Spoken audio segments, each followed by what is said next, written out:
It's been one of those days, Charlie, but go with ahead. you and your busy season, Charlie, go ahead. A lot of people talking. Welcome, everyone. We will go ahead and call to order for our July 16th Planning Commission meeting. And we'll start with approval of the agenda and minutes from last month.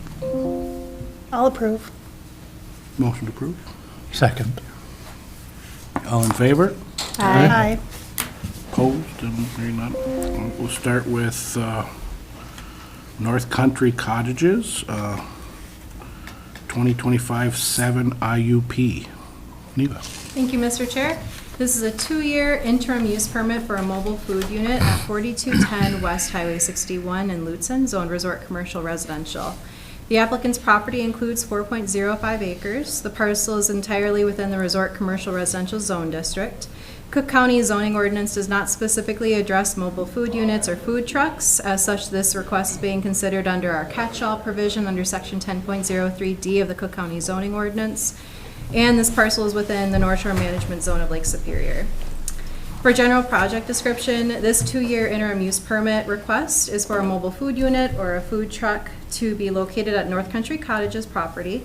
The MFU will operate out of an Airstream trailer and serve as a mobile espresso bar and bakery. It is proposed to be open year-round, primarily Friday through Sunday from approximately 8 a.m. to 2 p.m. During the summer, service may expand to 5 days a week, Thursday through Monday. For zoning considerations, as I mentioned before, this property is located within the shoreland area of Lake Superior in the RCR zone district. The principal purpose of this zone district is to provide for the specific commercial activity of resort, lodges, and outfitters. Residential uses and limited service-oriented commercial uses are also allowed. I included the definition of a conditional use, which is an activity or use that would not be appropriate if allowed outright in any number, but which if controlled as to number, location, activity, could be consistent with the comprehensive plan and not be injurious to the public health, safety, or general welfare. The review of each proposed use must determine that it will or will not be compatible with the standards of the zone ordinance, and if there might be issues, that those conditions are attached. This request, you'll note, is an interim use, so it's a slight modification on the conditional use, whereas it's a temporary use of the property until a particular date, until the occurrence of a particular event, or until the zoning regulations no longer permit it. On page 2 of the staff narrative, I did include the screenshot of the Resort Commercial Residential Zone District to give you an idea of the listed permitted uses by right for the zone district, as well as the list of conditional uses that are determined that need special review.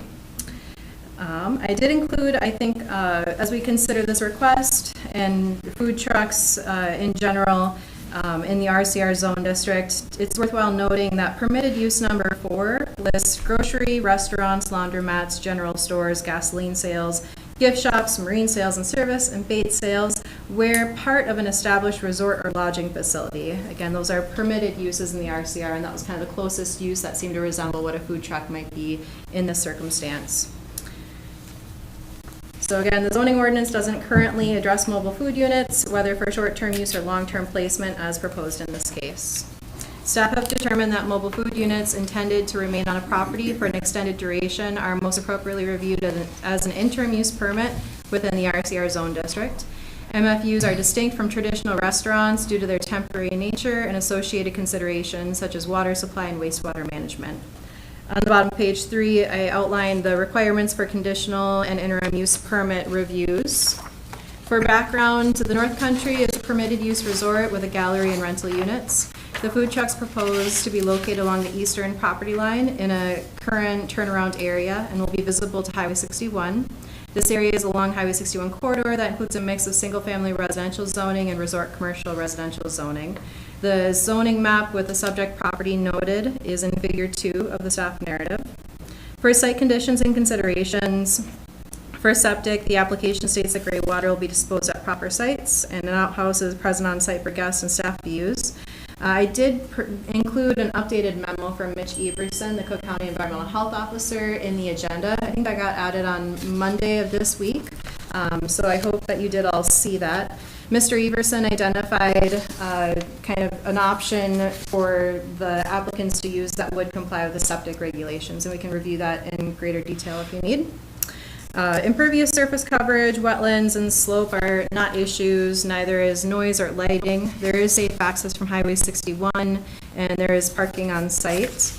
The proposed location of the food truck does fall within the typical structure setback area from the side yard line. It's typically a 50-foot structure setback in the RCR zone district.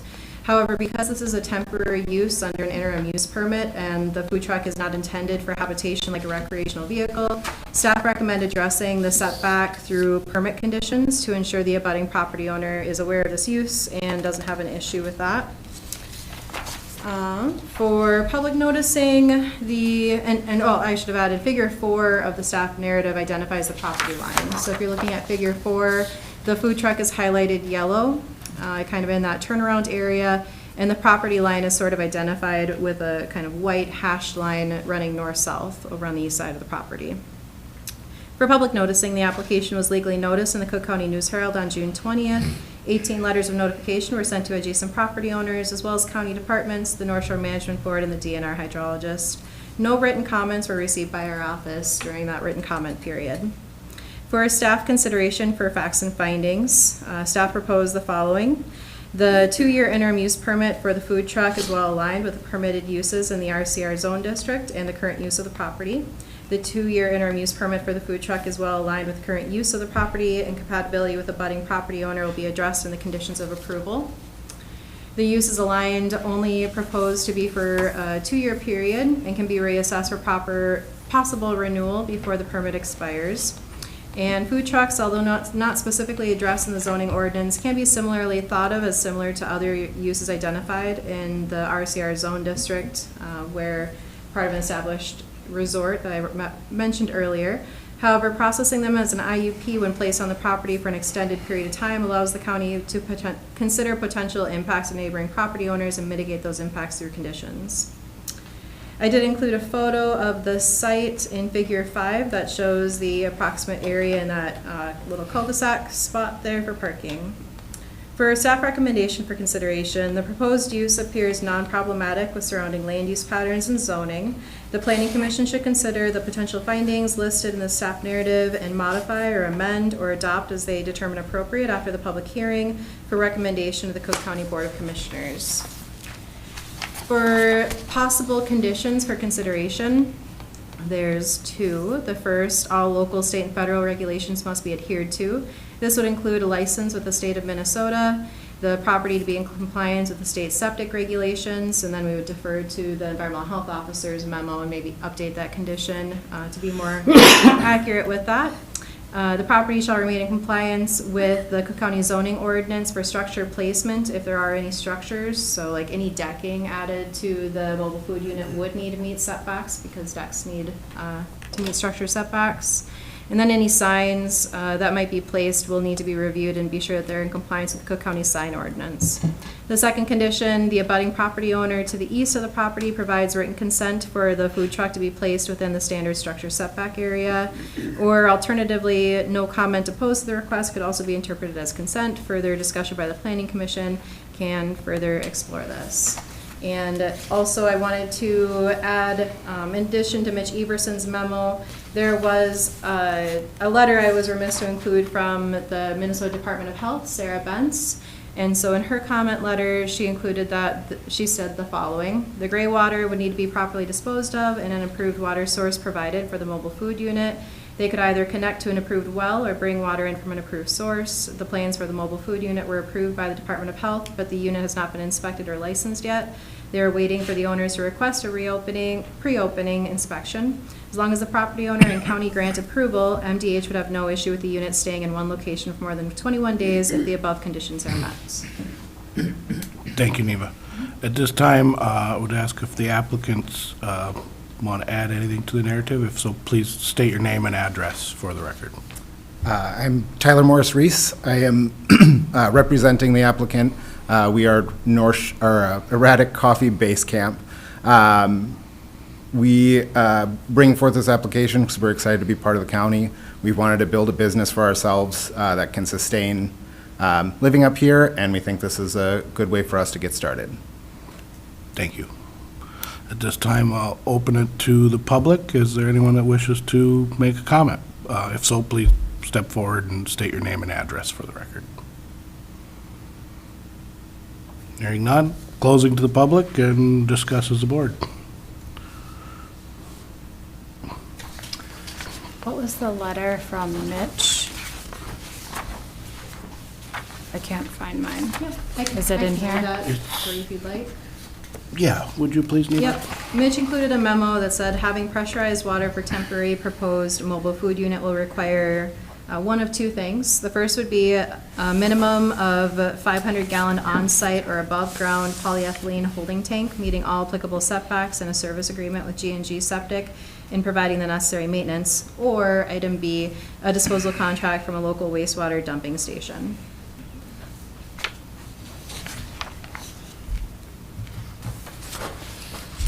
Jeff, you got anything? I guess in light of full disclosure, I am the adjoining property owner. Okay. So, and I've known about this for 3-4 months. Carl and Danny have talked to me numerous times about it and had me on site and things, so I don't really have any issues with it. And you're okay with the setbacks, Yeah, I really, in the summer, when they're in business, I really can't see it. okay. Because my house is on the far east side of my property, and this is on the far west side of my property. so. All right. Courtney, any concerns, or? I do not. Brett? I have a question for staff.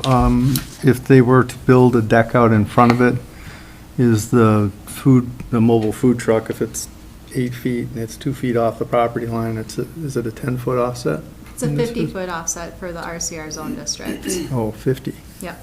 So there isn't much room here for any structure placement in this location. Without asking for a variance for that, too.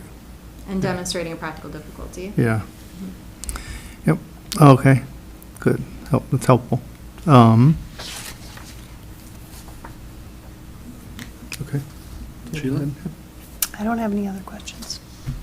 I think it seems pretty straightforward. I would entertain a motion.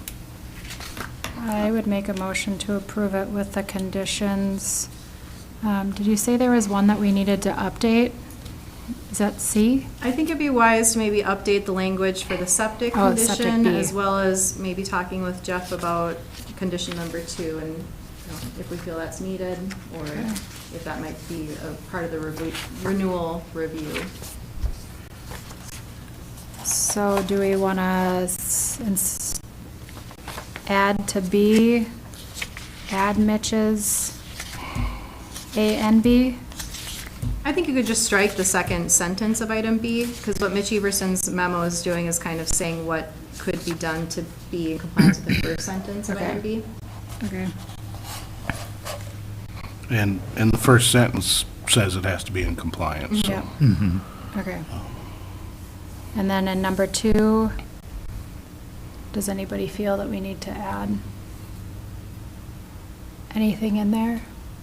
Do you feel that you would like anything in there as the No, abutting I property think owner? I've been informed and up to speed on it. Good. I walk on the site every couple of days, so I You're mean, good? yeah. Okay. Then I would make a motion to accept it as it is. With condition With the number condition 1, one. with A, the first sentence of item B, C, Yep. and D, and no condition number 2. Correct. Thank you. Motion, do we have a second? Oh, second? Any more discussion? All in favor, signify by saying aye. Aye. Opposed? Hearing none? Thank you. I will work on getting this on the next available county board meeting. I don't know if that's going to be as early as next Tuesday, otherwise I'll have to wait for the first county board meeting in August, but I'll do my best tomorrow to get this on next week's agenda. Sounds great. Thank you. Thank you. What I'm seeing on here for new business is general discussion on food trucks.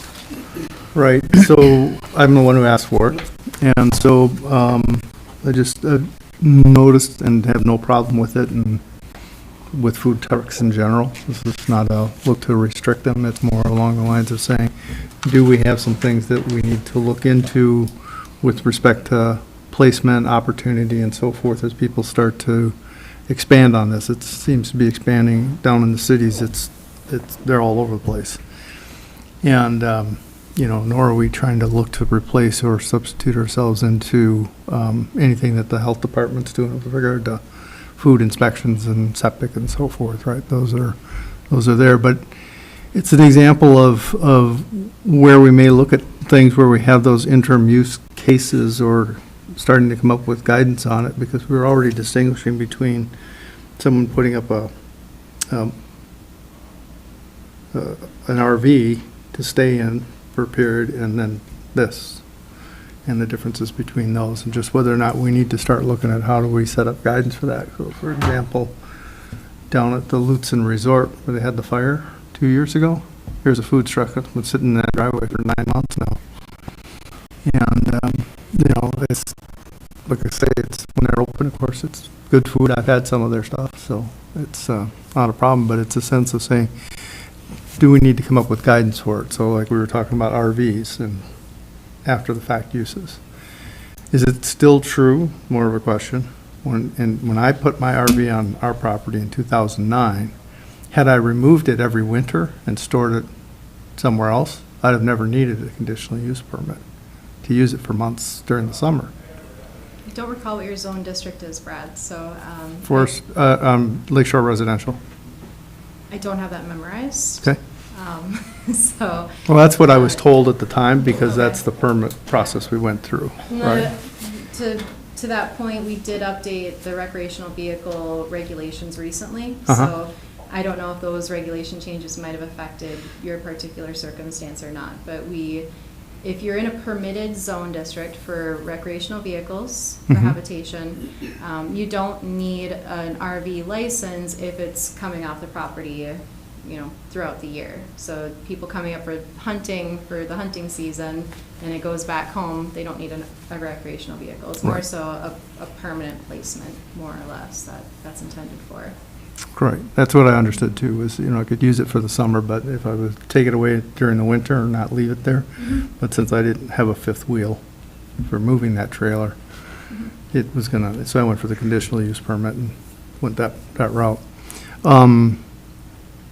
Similarly, as we look at food trucks, we're coming up with sort of a one-off approach to it, as opposed to saying, if one were to put in a food truck, they need to account for, they have to get the septic approval, they have to get this, they have to get that, have an approved water source. Some of these other things that came to us in this, just a sense of saying, do we look at the commissioners and say, do we need to look into this and where we're going to go with it, right? Is there just, because in some ways it'd be nicer too if you had guidance and could just, have to have something. The boundary probably would have caused it to end up here anyways. But but were those not a factor? It's a relatively popular thing. I expect it'll continue to grow as we've seen. Would it be beneficial to have some sort of we'll call it a regulation, but some sort of a guidance that for the most part, people could go through this and get it approved by the staff as more of a process, or do we want to keep it going to the county commissioners for approval each time that we do this? Well, I think the majority of food trucks do not sit in the wintertime. They're here very seasonal, and then Mhm. they're put away as an RV. I think this is a case because they're going to keep it around all year long. But I think that's rather rare to have a food truck run year-round in our county because it is so cold. Mm-hmm. So I would assume that would mean that the food trucks are kind of like the RVs. I mean, maybe there's a difference there. Tim, go ahead. Yes, thank you. We do run into circumstances and situations where we do see an emergence of a particular use at one point or another, sled dogs being one, cell towers were another, and what we've done is, if we're really concerned and we see a huge impact and we really want to take a pause, we've gone as far as putting a moratorium in effect where we're saying, hey, we're just not going to allow these anymore. We're going to step back. We're going to evaluate all of this, come up with guidelines, all sorts of stuff to recommend to the Board of Commissioners to go ahead and adopt and move forward on this. That's a pretty dramatic step to take, and the commissioners don't really like doing that. But we have gone that far. Obviously, we didn't feel that this was to that point, otherwise we would have recommended doing that with this case. So we said, okay, well, we food trucks are here, and they're growing, and yes, we should probably take a look at this, step back, but we can do so, and we don't need to put a moratorium on. And this is. And I would agree with that. What? I would agree with that. Yeah, and this is a policy committee as well, so Right. it would be probably within the purview of the planning commission, and we've done this before too, where either we discuss it as a planning commission, or there's a subgroup that's formed into a little committee, where that committee then looks at the issue real intensely, and then comes back to the planning commission with recommendations to put either an ordinance change or policy changes and things like that for a specific use going forward. We've done that either ways, and we've done it also where a planning commission maybe, instead of doing it at a regular meeting, it was set aside a separate meeting for a month. So maybe have two meetings in 1 month, one for conducting business with the permits and evaluation, the other for discussing the policy of a particular thing. So there's a few ways that this can be approached at, and we have done it and facilitated doing it. We would say as staff, we would recommend that we take a look at food trucks in general and establish, a set of criteria or guidelines or so how to approach it. We've done it with vacation rentals. We've done it with all sorts of things. So why not? It's. I'd rather, I hadn't thought about moratorium. I appreciate you bringing that up, so it was part of the thought process. I would rather avoid that. Yeah. Okay, because I'm pro-business in general, so, but if they're willing to, on a subcommittee perspective, I can certainly jump in to help out on something like that. And then I'd be real interested, Courtney would be interested in going, because she actually has food responsibilities Yes. in business. So I have a follow-up. Yeah. This is a permitted use in resort commercial residential district. Is it a permitted use in other zoning districts? Well, food trucks aren't any. But I mean restaurant. Restaurants. That's how we're applying it We're here. part of an existing lodging or resort activity. So right now, it's So- in a limited number of, FAR1, I couldn't put one on my property. Yeah, restaurants. That type of thing. I haven't looked to see exactly where restaurants are permitted, but my guess would be general commercial and RCR. And zone maybe some of the districts. Lutzen town. Yeah, and the way we process these, so I don't know if you caught the tail end of my memo, but I did include a little summary of how we've been approaching these. They really haven't come up till this year, and it's these two instances. So, so we've been trying to kind of grapple how do we process this, which is why our catch-all provision is really nice. It does give us an opportunity to kind of test the waters on these newer land uses and see what are the implications of these activities. Are they potentially problematic, or are they compatible with certain zone districts? And as a permitted use, they're not an issue, especially if we have some provisions around those. So far, we don't require anything for short-term food truck placement. If someone called us and said, we have a food truck on my property, we're having a big party, someone's bringing a pig, we're gonna do the thing. If it's just for the weekend, go hog wild. Like, we're not gonna require Yep. anything. Oh, jeez. Pun intended. No pun intended, right? Shouldn't, geez. But I'm bummed. It flows so well, I'm sorry. But for longer term, we have said, because it is still different from a restaurant and the effect of like the wastewater, the location, the parking signage, all these different things that are more like short term, like maybe they're coming back and forth. We've gone cautionary because a food truck is not a restaurant. We've just said, hey, we as staff don't feel comfortable issuing permits for this. We're overextending our authority if it's not actually identified, partially because like the MDH requirements and whatnot. So that's where we're trying not to overextend our authorities by saying, sure, just go ahead and put it on the property. That's kind of the one provision. So like this permanent food truck on RCR property resorts with an established resort, they can place a food truck, and that is a part of the Claret Resort that we're trying to work with them to find a resolution for that food truck relocation that you mentioned, Brad. So that's something that we have actively been trying to fold that into an appropriate zoning manner. So, yeah, sorry. Oh, Sorry. no, it's good.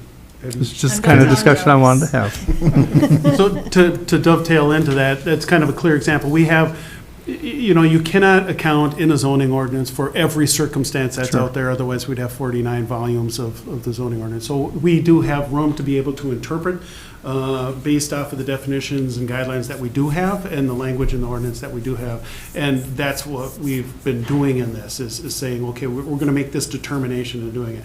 Now, what makes more sense for us, and we do have the catch-all, and we do have that catch-all in there to approve these as an interim use permit, and that provides us the ability and that flexibility to be able to look at each case individually. But if we're seeing these ramp up, it does make sense because we're pulling in RV standards, we're pulling in resort, is that a resort or is that commercial use? I don't know, FAR what, where does it make sense? That's where it would probably make the best sense to have either a subcommittee or discuss it here to develop that list of kind of criteria. How do we want to manage these things? And then that gives us also the ability, we routinely send out surveys and polls to all the other counties in the state to look, what are you guys doing with these? Are you seeing these as a problem? Are you seeing these as an issue? And then we can kind of incorporate the experiences that they've had, because other counties are further along in dealing with food trucks than we are, certainly. Oh, right, these are the exact reason I gave this, down in the cities are, Yeah.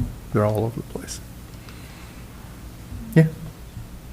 Mr. Chair, one of the things I was looking at, if you do put together some type of subcommittee, in just my review, I was looking at both county and city regulations throughout Minnesota, and there's some specific areas that are cited. Requirements include operating hours, noise levels, signage, and waste management. Those are the 4 that seem to be pervasive. So just to think about that if you do form a subcommittee. Thank you. I think I'd look to staff's recommendation, have you looked into what other communities are doing yet, or? Well, Mr. Chair, here would be my recommendation, at least for today. That because this has been kind of percolating as an issue, we haven't had the time to consult with our statewide association on this. I would like time for us to be able to conduct that research, to look at all of these different things and be able to come back at the next meeting, planning commission meeting, with a full recommendation as to whether we should establish a subcommittee or if we would recommend discussing it in large here or whatever the case may be. But we would just like that time to be able to reach out to the other counties and do our research and speak to our land use legal attorneys as well. Yeah, that was one of the things I thought about when I asked for it, was because it's never been covered in our legal training. Yeah. Never talked about it. Right. To me, that seems like an appropriate course of action, is to continue the discussion. Okay, thank you, Mr. Chair. I don't think we'll need a motion to do that. We'll just do that. Let's do that. Yep. Okay. That's it for tonight. Motion to adjourn, anyone? I move to adjourn? Second? Second. All in favor? Aye? Aye. Thank you, everyone. Hey, everyone. Thank you. I will see you all in September. Have fun next month.